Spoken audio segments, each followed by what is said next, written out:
Okay, let's get this party started. Jason, how we doing this week? I'm so tired. Oh, good. Good. Yeah, So this is going to be the most interesting podcast. I was awoken at 4 a.m.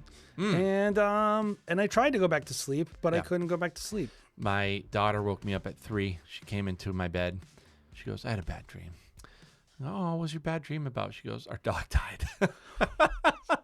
I was like, oh no. How'd he die? A bad dream. How'd he die? She goes, a gardener snake got him. I was like, okay, you can sleep next to me tonight. And then we called the dog, and he was in our bed, and then our 3-month-old was in our bed. So it was me, my wife. How do you our do that? 3-year-old, our dog, and my 6.5-foot frame, overweight frame, by the way. I need to lose some weight, Jay. No, this is the part that I think shooting weddings will automatically be like, you'll lose your 5 pounds. Yeah, 5 pounds. I'd like to lose. So I've never had to, thank God, never had to really worry. I've always had like a super fast metabolism, whatever. But I got on the scale yesterday. I was like, oh, it's been a rough winter.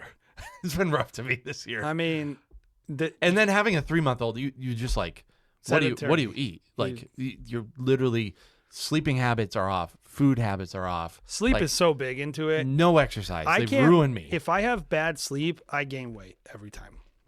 Same. I can't. Yep. Like, and then people are like, sleep's so important. You're like, yeah. So how do I fight it? So tell me about yourself. Well, I'm a single man who lives in California where the weather is good every day, and I have healthy food provided to me every single place I go, and I'm rich, and I have no children. Yeah. Okay, so you just got to get up every day and work.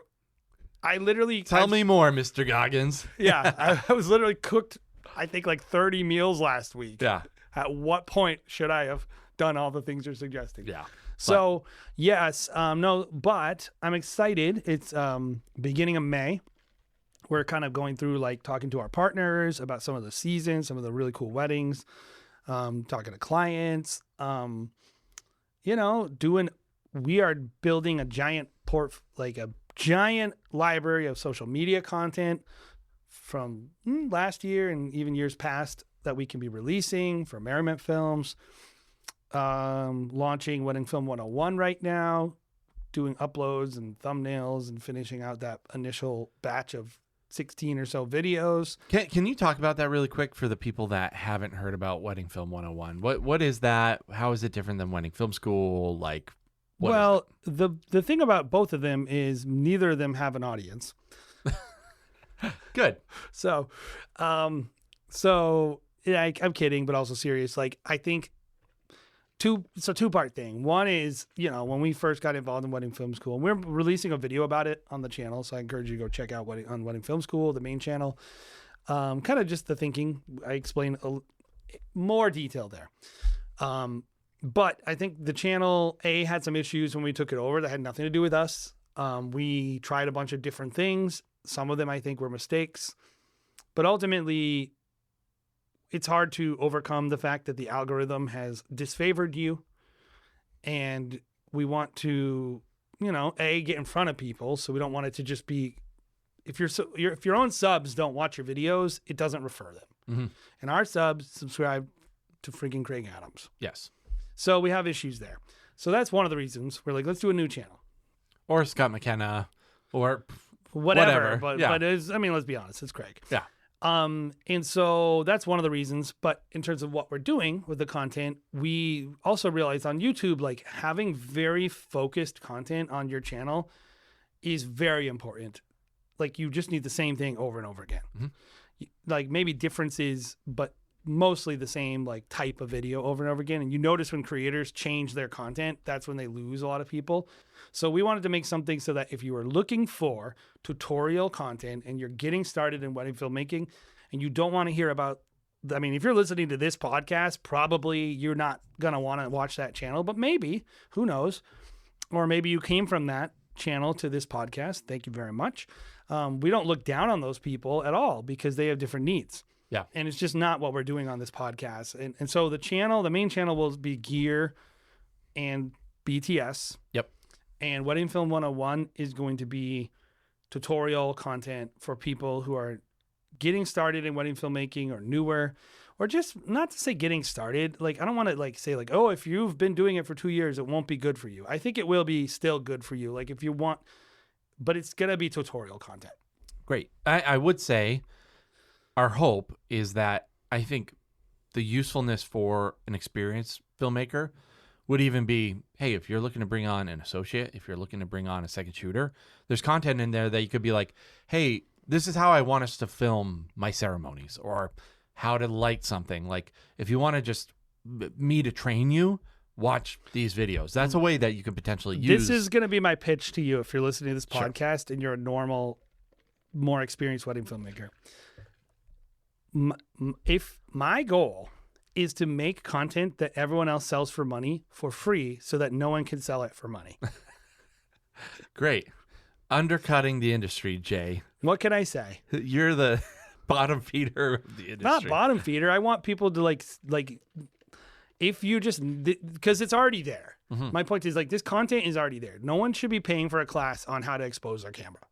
Right. It's ridiculous. Right. Like there's just certain things that you shouldn't be paying for. There are certain things that you should pay for. And honestly, if you prefer to pay for it, I don't care. I want to be the exposure guru, Jay. Yes. But you don't need more than a 5-minute YouTube video on how to do the like heel toe walk with a gimbal. Mm-hmm. But you do need to know how to do it. Yeah. And I think, obviously there's people who've been doing this for a long time who are also doing it. But ours is just with that focus of wedding filmmaking. Yep. And so it's a little bit of a different thing. And it's not to say we're doing anything super unique. We just knew with our audience, we wanted to provide something so that people would have a ladder. Because we're realizing like when they're getting into wedding filmmaking behind the scenes or getting into this podcast, it might be too much of a jump for them to start getting to know wedding film school when they're like literally like, oh, that's cool. You're talking about customer experience, which is what we're talking about today. Yeah. I don't have any customers. Mm-hmm. And how do I make a video? Mm-hmm. And what is storage? Everyone had that point in their career where they didn't know these things and they don't have the privilege of having access to all this gear where they can learn it. They don't have all this like clients. They don't even have the experiences we do. So, that was kind of the thinking. Cool. Yeah. I'm excited about it. I like think the it's gonna content. It's really good. Yeah. Yeah. I've seen a lot of it myself, and Bobby and yourself and the editing team's doing a great job. Mostly shorter videos, by the way, guys. They're Cool. mostly like that 5-6 minute, and then maybe a few ultimates guides, we're calling them, that are like 15 to 12 minutes. Yep. We just released a BTS of how to shoot a branded shoot or the stylized shoot. That is pretty good as well. Pretty fun. But let's get into today's topic, which is, you already mentioned a little bit of it, but unparalleled customer experience. And this is something that I brought up today and you were like, what do you mean by that? And because when people talk about customer experience, customer service, whatever, typically, what would you say your average videographer would say is giving people good customer experience? If you're in like a Facebook group, there's always in photo too. I think it's both sides. They'll go like, what are you guys doing for your clients to make the customer experience better? Anybody doing gifts? Mm-hmm. Any gifts you think work? And I'm always like, why are you doing that? Like, and I don't care if you do it, like, by the way. And I'm not saying there's never a place for it, and definitely in some brands. But the fact that that's the first thing that everyone goes to when you think about customer experience tells you kind of like their eye isn't really on the ball. Yeah. I think. And so I see that a lot where it's like very much focused on these like very non-important. Well, I think what it does is it assumes people are covering the basics of customer experience. But what I see a lot of times on these Facebook groups is people are not covering the basics. It's like, oh, this person asked for a revision, and should I charge them for that? I just charged them $200 for it. It was like, why would you charge them for that if they just make them happy? Like, so I think, and why are you not responding to email? Like, probably even more basic, like respond to email, just have good communications with people, respond to them within 24 hours. Like there's a lot of that's already just not happening. And we see it I hear it from planners. I hear about it from, brides that are getting married. Like no one would respond to me, like that is basic customer service. And people aren't really talking about how to give a good customer experience, like from the get-go. Through those stages, it gets to the part that they think is interesting, because I think it has to do with them and who their brand is or something. It's like they go to gifts, right? They're like, how can I express myself better with gifts? It's like, how about just respond to the bride who's asking you questions via email? I know that's boring, and skip the gifts. Well, and you'll give a better customer experience. Customer experience is about, obviously, the basics are provide a good experience, make them enjoy working with you. Right. It's not that much more complicated than that. But the thing I think a lot of people think is I set the ground rules for what the experience should be for you. But it's not how it works. Mm-hmm. Clients set the ground rules on the experience they enjoy. Right. And I think that's really what I've noticed is not so much that the things that these people want to talk about are bad or not a good experience and don't contribute to experience, but they're not the core experience. And so it's like, we talk about hotels a lot, right? If you go to a nice hotel, 5-star hotel, a lot of times you get to your room and there might be a little gift, like a snack or something like that. And you go, oh, that's so nice. I came to this thing and there's, I don't know, fruit or a bottle of wine or something sitting there that maybe you eat it. Maybe you don't eat it. Like half the time I don't even eat it. Either way, you appreciate it, whether or not you use it, because it's like, oh, they're thinking about that. Sure. But you don't go to the room and then say, I hate this hotel. They didn't have any free food for me when I got to the room. Mm-hmm. It's like a nice to have. But also that nice gesture is ruined if there's dirt on the ground. Well, yes. When you entered. Like, if the check-in experience is a pain, mm-hmm. or someone's rude to you, or you made a special request in your, like you spent the time to say, can I have a crib? And they mm-hmm. don't give you the crib. Like my expectations of that I have as a guest are more important than the extra things they do that I never even anticipated. Exactly. And I think a lot of wedding creatives are very focused on the extra touches. Like they'll go like this. Oh, the big one that a lot of people talk about is the production calendars. Okay. You ever see those? They'll even post it on their social, like you're next, and they'll tag the couple. Oh, right. And on like social media. Yeah. And yeah. I'm like, you're late on that many weddings. Like that's the only thing I think. Yeah. And I think the customer is probably happy that you're doing that in some way, but they would have been happier if you just did it on time. Mm-hmm. They don't go like, wow, you're being so transparent. Thank you so much for telling me you're working on my wedding 7 months after you shot it. Mm-hmm. They're thinking, why did you take so long? Mm-hmm. And so if you provided like a calendar like that and you're on time, then it becomes a nice to have. And it is customer experience. But like if you're not hitting the foundations of customer experience, the extra stuff actually can go to hurt you. Right. I just think what we do is we are a customer experience industry. Like first and foremost, I think a lot of people think of what we do as a product industry because we're videographers. We produce a film. We got into this not because we wanted to serve people, but because we wanted to make something. Or say something. Some people maybe express something, but at the end of the day. Yeah, sure. But it was inwardly, yes, intentional. Like we wanted to do something in some way for ourselves, make money, do whatever.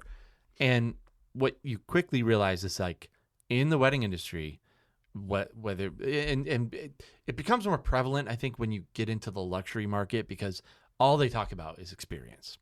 All planners want to talk about is guest experience, is experience for the bride and groom, making it easier for them, giving them a luxury experience, much similar to a Four Seasons or a luxury hotel experience. Like that is hammered into you relentlessly. We don't get into it thinking like, oh, I just want to give people this easy experience. And I just see it over and over again. Like we actually make it really hard on our couples to give us information. Like we punish them because we want it to be about us. What are some examples of right? So like I would say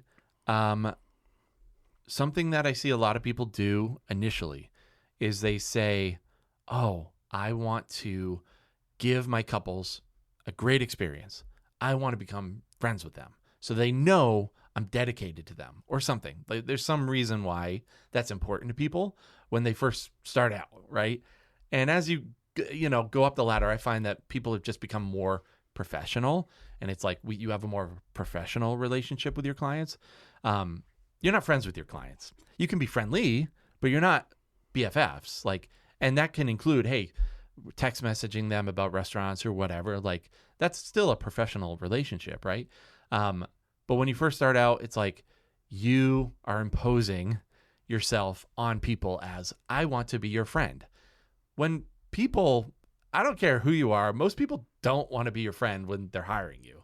Do you agree? Well, I don't think that you can be friends with someone. Like, I think the biggest thing I notice about my clients is I have no understanding about what it would be like to have their life.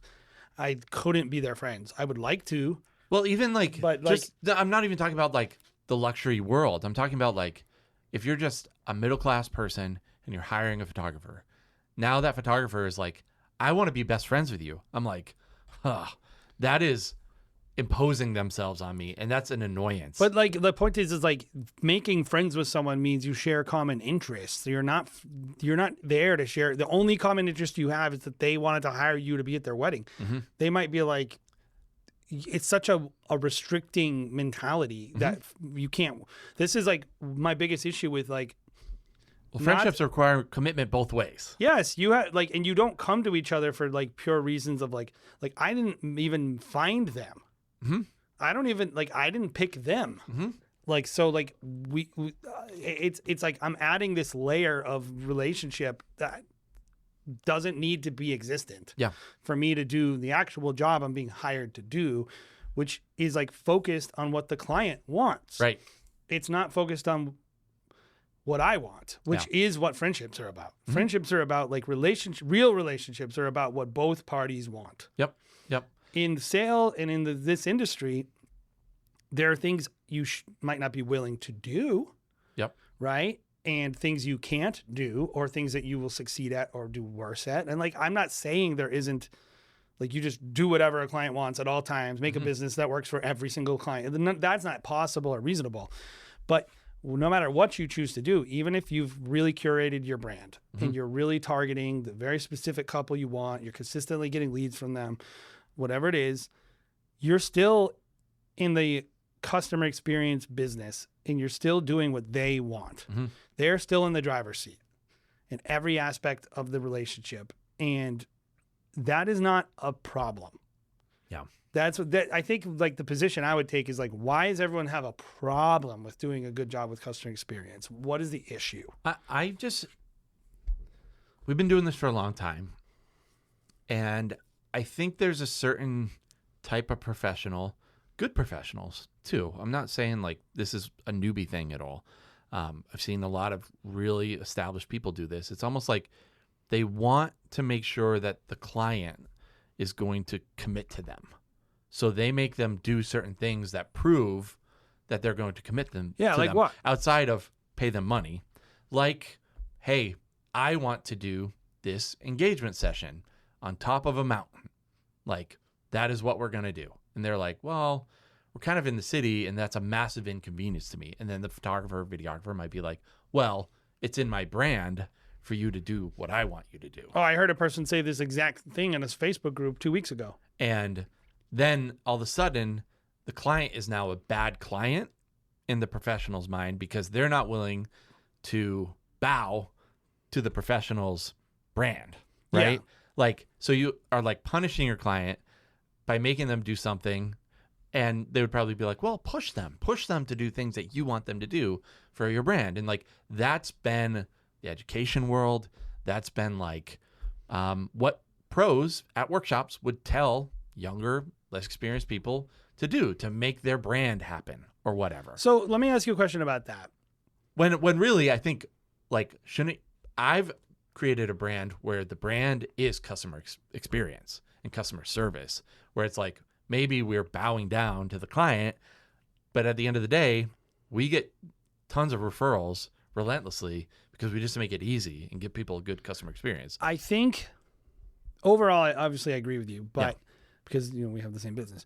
But the one thing I would say is a minor pushback is, and even a potential pushback, is not necessarily a pushback, is I don't have a problem with someone having this process that they pitch that is like, every one of their videos has an interview.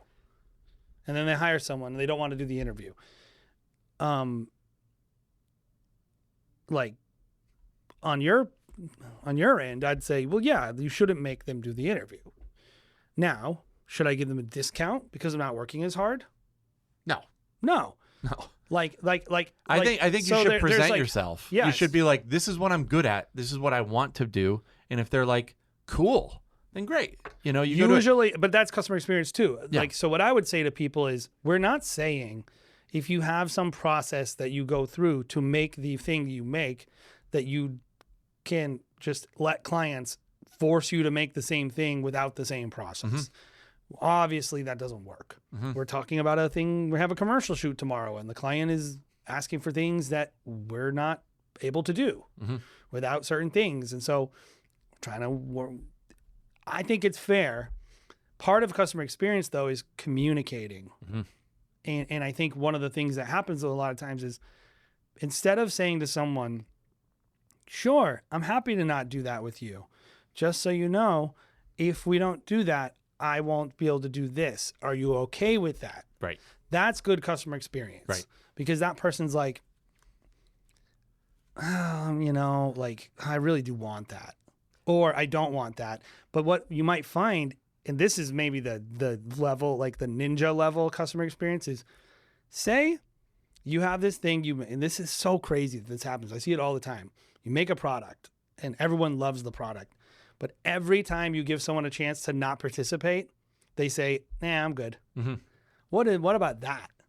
Yeah. Like if every person you interview, like if every person who hires you because you do these interviews, but then every person who hires you doesn't want to do the interviews. Should you force them still? Because that's what they all bought it with. Well, I'm assuming you didn't watch the latest season of White Lotus, did you? No, I haven't watched a single episode of that. Okay, so the White Lotus, they go to this nice Vietnamese, or I think it's in Thailand or Vietnam. I think it's Thailand, actually. You go to Thailand, and they're at this beautiful hotel, the White Lotus, in Thailand, and it's like a yoga-y, like wellness-y type of place, and the handler that's bringing them to the room is like, for the best experience, we recommend that you put your cell phones in this bag, and I'll give it to you when you guys leave in a week, kind of thing. That's a part of the whole experience, right?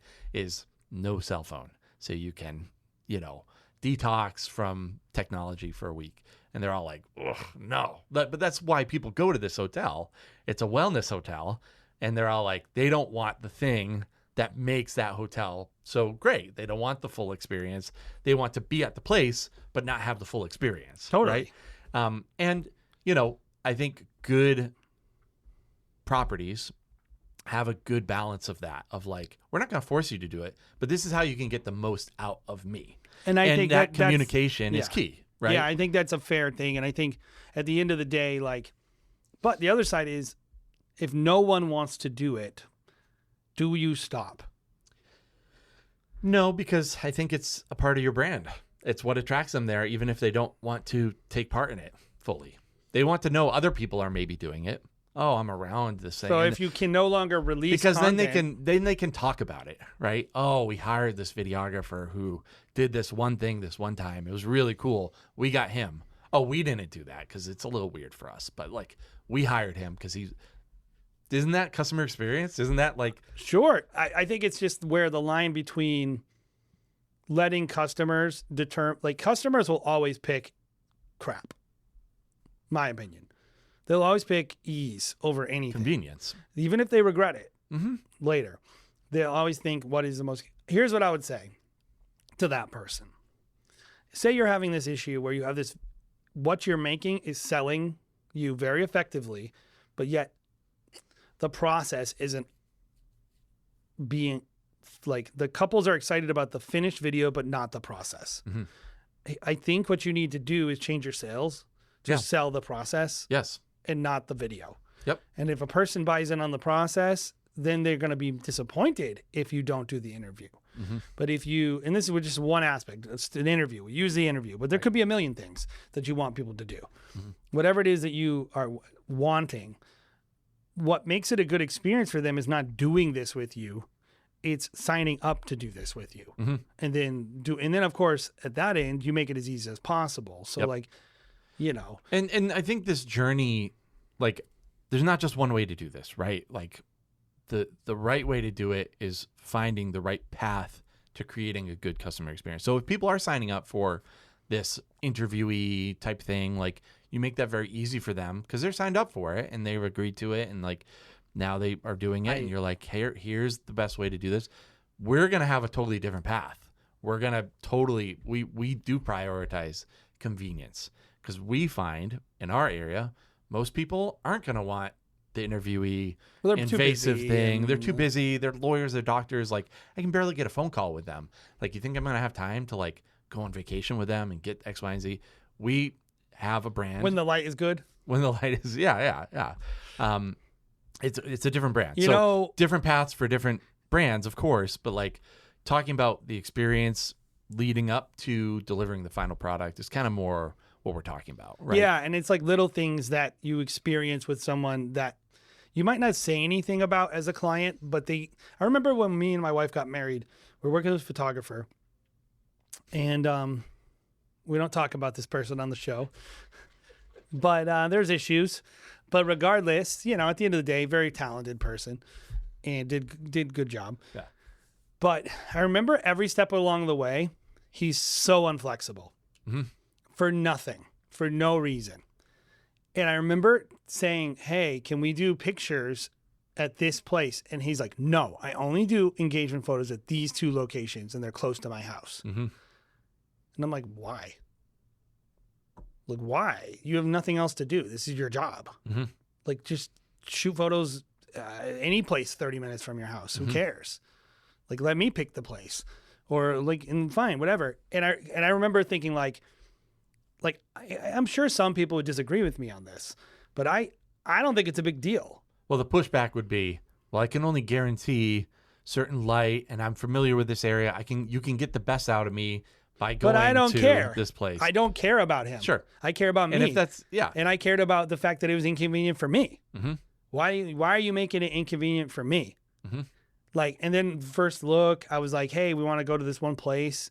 And I made him do it, but he didn't want to do it.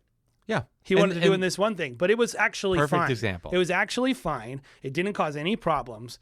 They are just inflexible for no reason. Mm-hmm. And because he's just trying to make it easy for him. Like, I know what he's doing, which is I don't want to have any variables on my day. I don't want to deal with it. Also, my brand is this, like, he didn't even say that. I know, but that's the branding thing. That's the brand. Like, you're sacrificing quality experience for branding. The experience I wanted to have with my first look was a certain experience. Mm-hmm. I didn't care about his photos relative to my experience with the first look. And so I didn't care if it inconvenienced him. And I still don't to this day. And I think, like, that is how our clients feel. Mm-hmm. They don't care that it's inconvenient for you. They don't care that you have to get a freaking pay a license for some national park, $50 to shoot photos on the property. Right. They dreamed their whole life about doing engagement photos in that property. And in reality, it's not that inconvenient for you to do it. Well, I would say if you make that decision to shoot in those places or whatever, have that inflexibility, fine, do it. But just understand the way someone's going to talk about you, they're going to say, oh, our photos are really good, but yes, the experience was this. Like, there's always that asterisk with super talented artists. Like, oftentimes, right? Know what you're signing up for. You're going to get great photos, but also nobody ever know tells what you're you committing to. No, they do. I think they do. The photographer doesn't say, I'm really inflexible and The annoying. photographer won't, but the client will. Yes, the when they're client does. referring their family, Oh, their definitely friends. that. Like, so just understand, like, what I want for my brand is people be like, those guys were so great. They're so easy to work with. What does that have to do with the final product that I delivered to them? Nothing. Absolutely nothing. Oh, those guys were awesome. We hear that Except relentlessly. with one exception, which is if it was bad, they wouldn't say that. If it was the end product comes with the territory. It has to be good. It has to be good. Has to be good. But I have made the decision. Maybe you make this decision. Maybe you don't. I've made the decision that I'm like, I'm not going to sacrifice the experience for the product. Yeah. Right? They Exactly. have to be zippered together Well, evenly. Pretty and evenly. like your clients aren't stupid, by the way. Mm-hmm. That's the other thing is like, I know that this person just doesn't want to deal with driving. Sure. And I'm thinking in my head, dude, you're not going to drive 15 extra minutes to do something I really want. Mhm. Why? Like, I'm paying you all this money. That's not where only their mind goes Not all the only time. that, I'm a filmmaker. I understand. I wouldn't ask you to do something. You know, I wouldn't ask you to go into like Quincy Market in Boston. Mm-hmm. Like, I'm not going to ask you to do something that doesn't work. I'm not an idiot. Your clients aren't necessarily idiots. Now, if someone says something ridiculous, like, oh, I want to do pictures inside of the Oval Office or something impossible, like, that's not what I'm talking about. Yeah. I'm not talking about unreasonable requests that don't make any sense. I'm talking about arbitrary processes you decided that are your thing. There are unreasonable requests, Yes, by the way. there are. And even those, there's a good customer experience way to deal with those. Yeah. Explaining why I can't do it or what it is. Like we always say, like we do our best to never say no. Yeah. We try to say, I can't do that, Yeah. but I can do this. Mm-hmm. Does that work for you? But at the end of the day, your couples aren't thinking, oh, this place he wants to do the engagement photos at is clearly the best place that's ever existed. Mm-hmm. And they're so smart to take me there. Mm-hmm. They're literally thinking he's just doing the thing that's closest to his house. Yep. That is no way a good thought for a client to have about you. Yeah. Do you agree? Yeah. Yeah. Like, I why agree. would you shouldn't be that transparent. That's part of the experience is like, if you, even something like, hey, like say he really wanted to do that spot. If he said, oh my gosh, I have the perfect place. Mm-hmm. It's going to be so good for your vibe. Mm-hmm. This is why. And you sell it. I might go, oh, that's awesome. Yeah. Instead, what they do is I do them in these two locations. They're close to my house. Mm-hmm. That affects my experience, just telling me that information. Right. Yeah. I think to your point, giving a good experience, a lot of it does have to do with communication, setting expectations, whatnot. I think And selling the experience. right. Like, I think a lot of people when they think about giving experience, a good experience, think, oh, I'm just gonna be a pushover, right? It's like, okay, I'm just gonna bow down to whatever the client says, Yes. and I don't really feel like that's the case. Giving good customer experience is actually, you have to be pretty sharp, you have to be pretty smart because you have to know people, you have to interact with people in a way that makes them feel like they're getting what they want, in a way that's getting what you want and what you think will give them the best experience in the long run. Like, I had one couple years ago, photo couple, maybe like 8 years ago. We had an engagement. I was doing photography for them. And they wanted to go down to Newport. And so I was like, great. I have 3 great locations in Newport. We could go here, here, here. We decide on location, decide on a time, all this stuff. They go down to Newport the day before. They were going to spend the night. And then the next day we're going to do the engagement session. It rains both days, pouring rain, no chance of shooting engagements, right? In the spots that we had laid out. So I was like, okay, guys, hey, let's reschedule. Looks like the rain's going to be bad. Well, we came all the way down here from Boston. It's an hour drive, like all the way down there, right? And we really want to do them still. Okay, what do you propose? Well, what do you propose? Well, I mean, there's no indoor places that will allow us to photograph there. Like, I'm going through the things with them. Like, are you staying at a nice hotel? We can do it there. We could do it there. No, we don't want that. We're in the small room. Blah, blah, blah, blah. Okay, well, I do have a friend. Like, probably wouldn't recommend this, but I do have a friend in Rhode Island. they have a studio. Like, we could go there, but it's kind of like a bedroom setup. Like, it's not usually what I would do, but if you really want to do it, we can do that. I would recommend rescheduling because then you're going to get the best of me kind of thing. They decided to go with this because they're already in the area, their time or whatever. And then they don't like the photos because they're like, it's not what we had envisioned. It was like, we were okay. envisioning Newport, and now we're in a bedroom, and we forced you to go to this bedroom, and now we like this. Exactly what I told you. Yeah. And then, that now they're unhappy. So it's like there is like an in-between of like, I should have just told them no. I should have been like, guys, this isn't going to be good. You're not going to like it. No, but it's not no. This isn't exactly what you just said. You're not going to like it. Mm-hmm. It's always about them. Yep. This is the and whole I knew thing. that. Yes. And I should have pushed it more. I should have communicated that more. I learned a lesson. It cost us. And there's a good customer experience way to do that in a bad customer way. I like to think I would have handled it a lot better now. Maybe. Who knows? And here's the deal. Some people are unreasonable. We're not blaming you for every negative interaction you have with a client. They're unreasonable people. But it's like, here, this is what it is. We were at Engage. We were in Castel Falfi. And I was telling you, like, everyone, like, one thing I look for at luxury properties that you're on vacation at multiple days is, do the staff I see repeatedly try to learn my name? Mm-hmm. Not because I feel like special or like I expect it. It's just, it's like a very, very, it's much harder than you realize with all the guests they're seeing. And it shows certain things. And one of the things that so I appreciate it. And I always try to like say, hey, thank you for knowing my name. Like, and try to honor them for saying it. What I don't try to do is learn their name. And I thought about that. It's like, it's hard for me. Like, I saw this person for 2 seconds. It's an awkward interaction. Like, I'm just like, I sometimes will say, hey, what's your name? And I will ask, but sometimes it's not appropriate. Yeah. Sometimes you're talking to a client or whatever. Or and I'm like talking to my wife or like, who knows what's happening. It's just not appropriate. Like sometimes a person I've never seen before walks up and says my name. Mm-hmm. The expectation, what a bad experience would be for me at that place would be that this would never happen, but say someone said like, we've been saying your name this entire week and you don't even have the courtesy to call Alessandro by his name. Like, and you're like, I'm supposed to do something on vacation? Yeah. I'm paying $5,000 to work for you? What are you talking about? Like, I was supposed to contribute to this? I thought you were serving me. No, we're serving each other now? Since when? This is how so many wedding creatives act. Mm-hmm. It's like, you are supposed to know about them.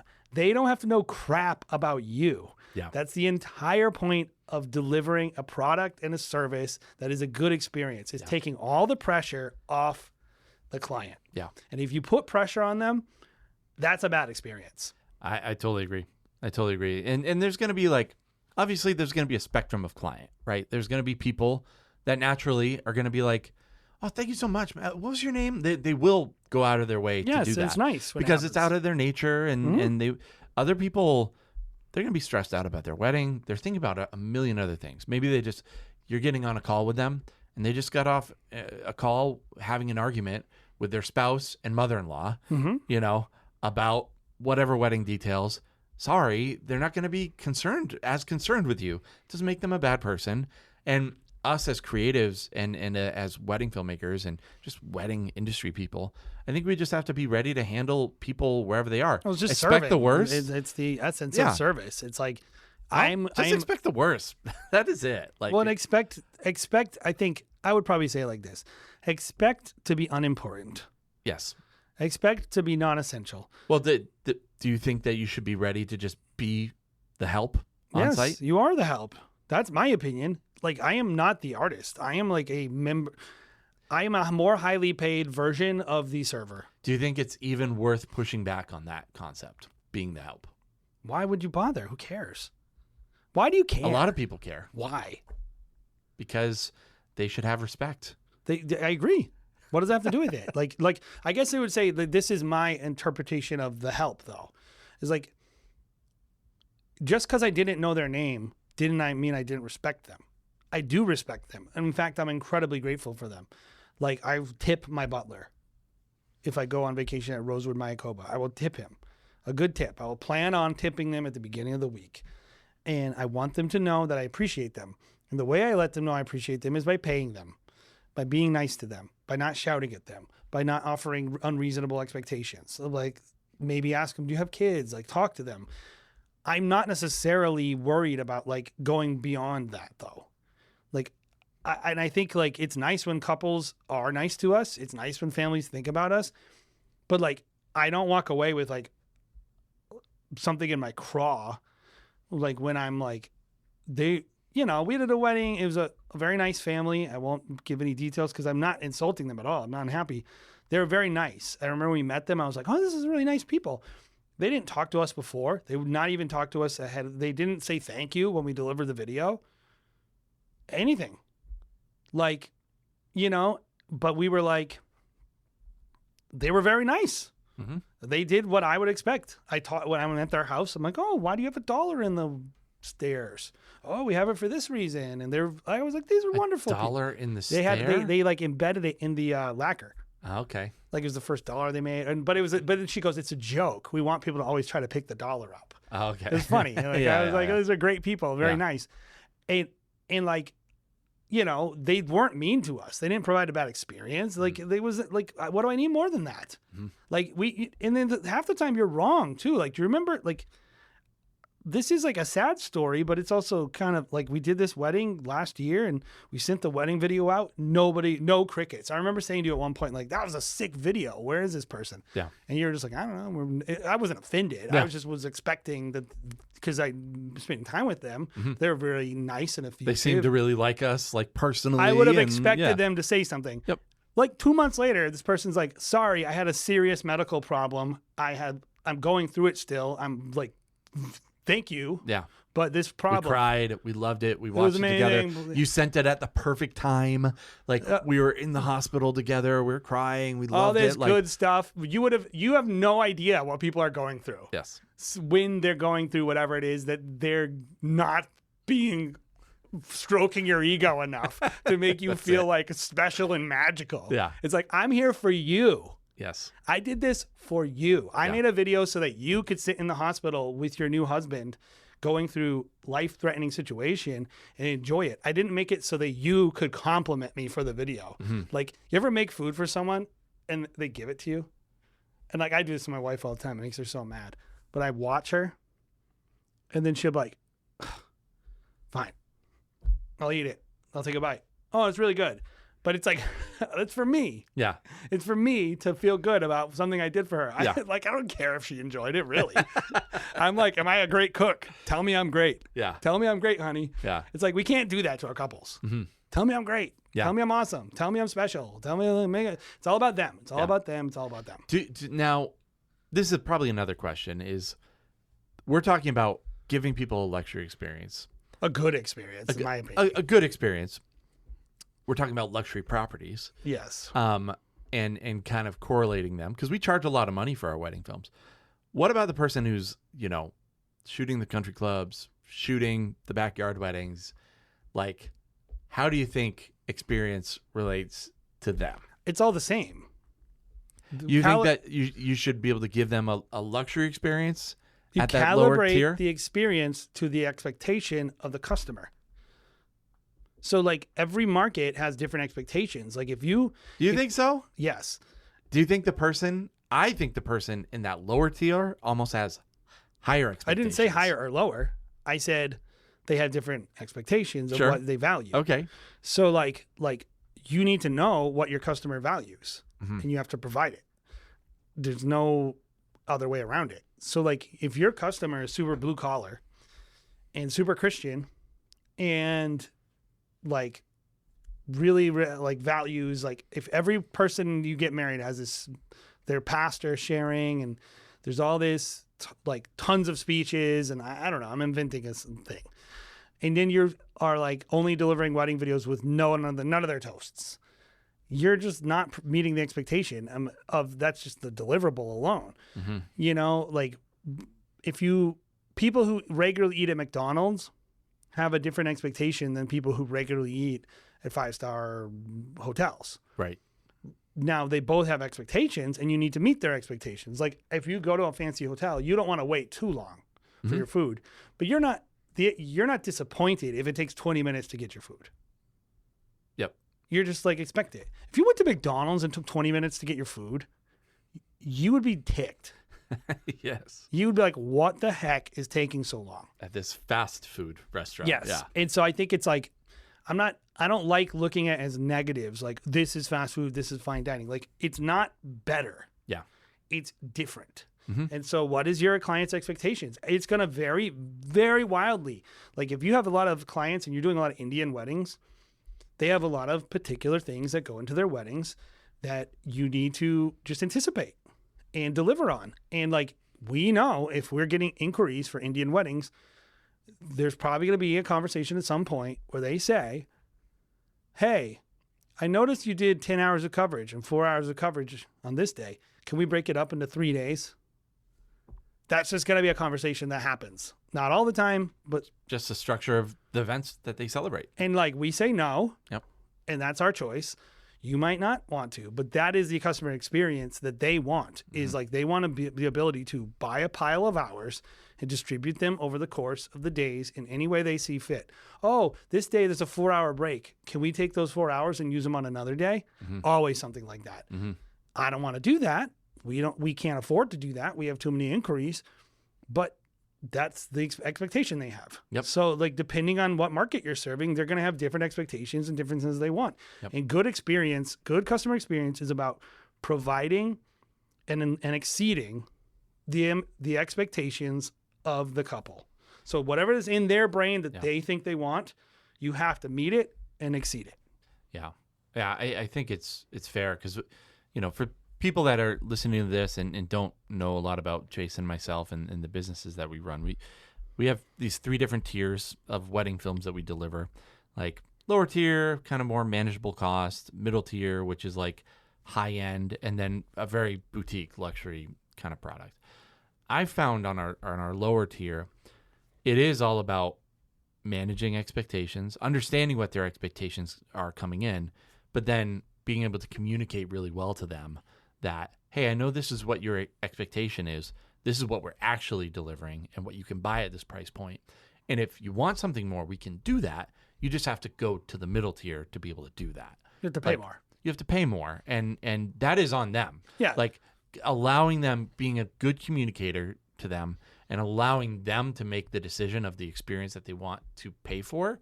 That's the way you deal with it. Yeah, like, you're giving the customer, like on our end at least, maybe you don't have this, but our philosophy is give the client maximum control so that they feel like everything that they have is what they chose. Yes. So that anytime they get something, and anytime like we fail, or at least they think we fail, maybe we don't agree on that, but anytime there are issues, I should say, it's usually an issue of someone their expectations were not met.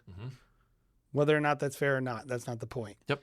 But it's like if you're constantly, so I'll throw a question at you, but how does someone know if they have a good or a bad customer experience?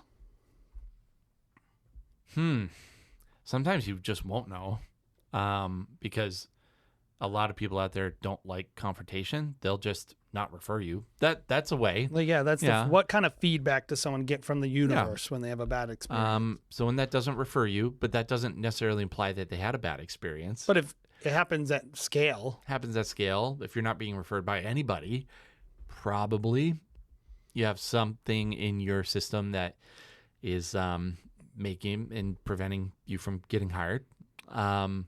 Obviously, direct email feedback is when you know you're doing something wrong.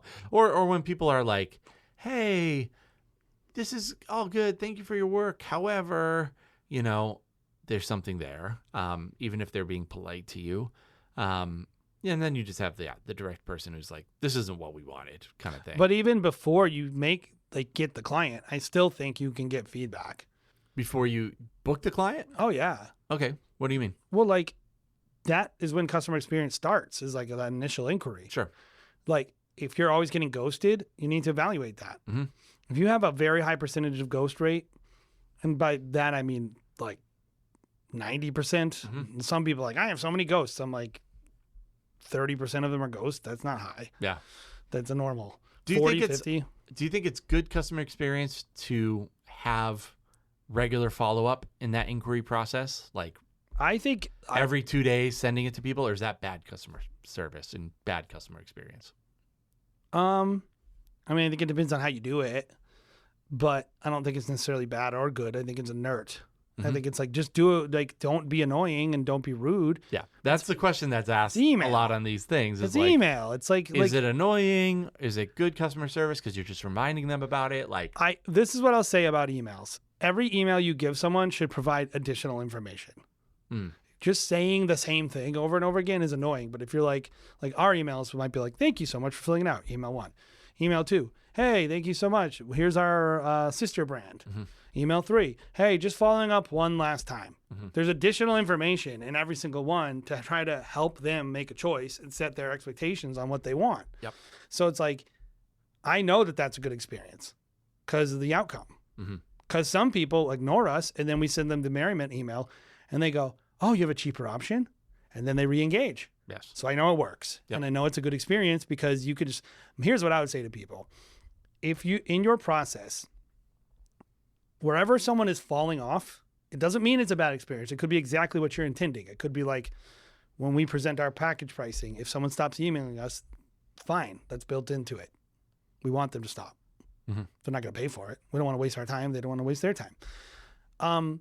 But if like every time you have a sales call with someone, they're like super excited and then they get on the phone with you and then after the phone, the vibe changes. They didn't have a good experience on the phone with you. Yeah. Like you have to start like allowing the universe to provide feedback. And I think this is the biggest thing. I've been talking about this a lot lately, but I really, really, really believe this is probably the most important thing to dealing with other people in the world. And I struggle with this because, I'm a cocky guy. Humility. You have to have enough humility and be humble enough to admit when you're not doing a good job with something. And so many creatives dig their heels in when the universe gives them feedback. Like, what's wrong with clients this year? What's wrong with you? Nothing's wrong with clients. You're the problem, probably. Yeah. I mean, you asked me why I thought about this topic. And I was like, well, it's because I've been thinking about it for our business. Like, I've been thinking about, I don't want to pretend like we give people the best customer experience 100% of the time. Like, it's something that everyone is going to fail at. Yeah. But there's ways to get better. I had to apologize. I mean, it wasn't totally our fault, but I had to apologize to someone last week about something very minor. And then when I sent the thing out to the couple, I made sure to send a big thank you note with it and all these things because I was like, we could have done that better. Like it wasn't, I was talking to Sammy about it. I was like, what did we do? And then we're like, well, that's kind of our fault, but it's hard to, none of that matters. Yeah. Because in my opinion, the customer didn't have their optimal experience with us. Yep. And so I'm vulnerable. Yep. And if I don't try to make that change their impression of that, that's not good. Like, and I think so many people are like, just don't get offended at people, guys. Yeah. Like, and I understand, like, Facebook groups are for ranting. Like, that is all these Facebook groups are. I think like 90% is probably. We need more good rants in our Facebook group. And like, if you're in that group and you're listening to this show, I encourage you to just rant. Yeah. You know what today's rant is? Actually, it's not a rant. I posted. Actually, this is a good question for you. What percentage of people do you think, totally off topic, by the way, what percentage of people do you think have their Part 107 that fly legally in the wedding industry for photographers and videographers? Based on, I've seen that question posed a bunch in a bunch of forums and a bunch of like even polls. It's usually ends up saying 50-50, which means less. Like people, because the people who are ignoring it or don't have it. I think it's 10%. I'd say max 25% of people who fly drone. I bet it's even less. I'm sure it is. I bet it's even like 5% of people have their Part 107. Well, especially if you include like photographers. Active. Right. Like maybe at one point they had it. But Right. honestly, I think that it's a laborious and pointless thing. It's pointless. silly. It is pointless. And it's never even enforced. Like, what does it even accomplish? well, you know about weather patterns. and what airports are around. It's useless because But your app when you're just looking at tells your you. app, it says, "Hey, there's an airport there. Here's a flight path. We're not going to allow you to fly over there." So it's like, Your drone, they don't need me to do anything. They could just make my drone not work. well, the realistic part of all of this is they have to make it so that some 12-year-old kid can fly a drone and not crash it into a helicopter. So like, they make it so a 12-year-old can I make just it want so to that see a they don't fly video. into a helicopter. I want to see a video of a stinking like consumer drone running into a plane first before I get worried about this. Yeah. Because my opinion is that the drone would probably just explode and nothing would happen. Mm-hmm. So if we're just worried about like somebody destroying your Mavic Yeah. with a helicopter, it's just gonna evaporate it. I know. It's not gonna knock. It's not the drone. It's like ah! It's crashing. Yeah. Maybe I'm wrong about that. Like, and I will say probably like you always hear about like I think a goose a going bird into your does more damage. Yes, Yeah. And you see all these birds get annihilated by by planes all the time. yeah. So- So I think it's a bit of a like I'm like a little like man they're just like we need a rule for this. And Yeah. like everyone needs a rule for everything. Yeah. That being said, I would tend to think you're probably right, and this is what I'll say to the U.S. government. Yeah. Your customer experience is not great when it comes to Part 107, and you haven't made a very compelling reason for us to do it. The U.S. government might be the only listener to our podcast, to be honest. They're just like spying in. Uncle Sam. Yeah, Yeah. we'll just have to drop a few like code words in Yeah. there. Like, We're a very niche podcast. Let's just say that. but anyways, yeah. I think these are all good points and worth discussing in the broader wedding industry. so to close Yeah. out, then let me ask Yeah. you a question: what can someone do to kind of riffing on the first question I asked you, which is Sure. to evaluate like their own customer experience, and then to like, because I think like obviously improving customer experience requires knowing where you're lacking. Mhm. So how does somebody go through their own customer experience and evaluate those touch points and then evaluate how they can be improved? Yeah. The way I would do it is I like to lay out our entire process, every piece of communication that goes out, and just see it as almost like a roadmap. And then taking the input we're getting from couples throughout the year. Usually I'm like, okay, we got this email. How can we get better? And not just emails, right? It's like every Emails, interaction they have with you. exactly. Like whether it be on site, What feedback are they afterwards. giving Yeah. us? Where is there a touch point Yeah. with a client? When planners are like, we hate HoneyBook. Okay. By the way, every planner hates HoneyBook, and I can say that because HoneyBook is not a sponsor. But every planner hates HoneyBook. We get that feedback all the time. So guess what? We're making some changes. I have HoneyBook for free for the rest of my life if I want it. We're lifetime members.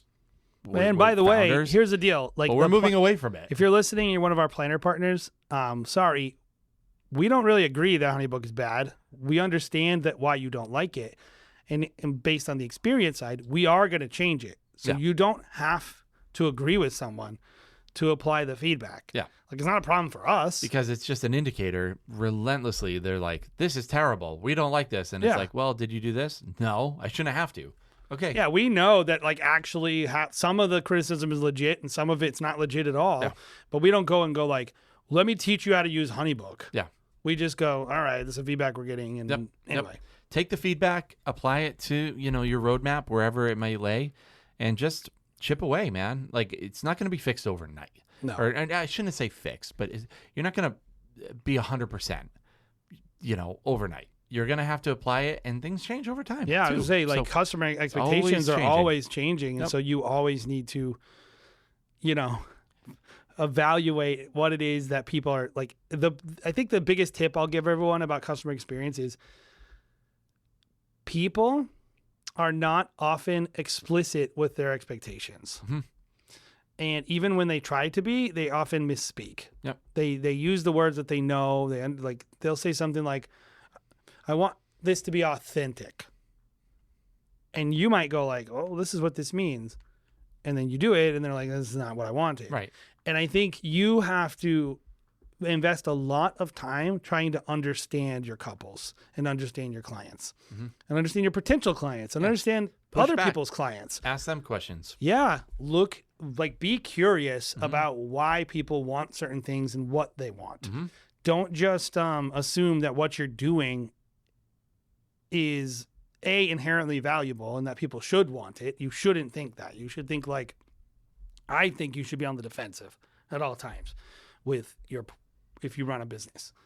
Like it is As opposed to being on the offensive. As opposed to thinking that you are offering something that the market must have. I am on the defensive in terms of like, I am trying to keep my place at all times in the market. I want people to I think I have to prove myself every single wedding. Nobody owes me anything. And so every time we go out into the market, and whether it be in sales or making a product or releasing a video on social, it is my responsibility to prove to the customer that I am worth their time. It is not their responsibility to prove to me that they are worth my time. And if your mentality is like people need to earn your approval and earn your favor and earn the right to work with you, you're not providing a good experience. That's just my opinion. Yeah. Yep. So, guys, hopefully you've enjoyed a little bit of insight and maybe perspective from Jay and I. We're curious from you, though. What are your thoughts on customer experience, maybe versus branding? We want to hear some pushback from and we want to do from the AMA audience. too. So maybe go submit on our /AMA weddingfilm.school. Yep. If you have questions about customer experience, I would love for some people to throw some their experience at us, and we can maybe talk about we like this. Maybe have a question about customer experience. I'm happy to do another episode where we just talk about people's questions. Yep. We want to do way more AMAs. They tend to be pretty popular. weddingfilm.school/AMA is where you can find that and submit yourself. Besides that, guys, let's get on Facebook.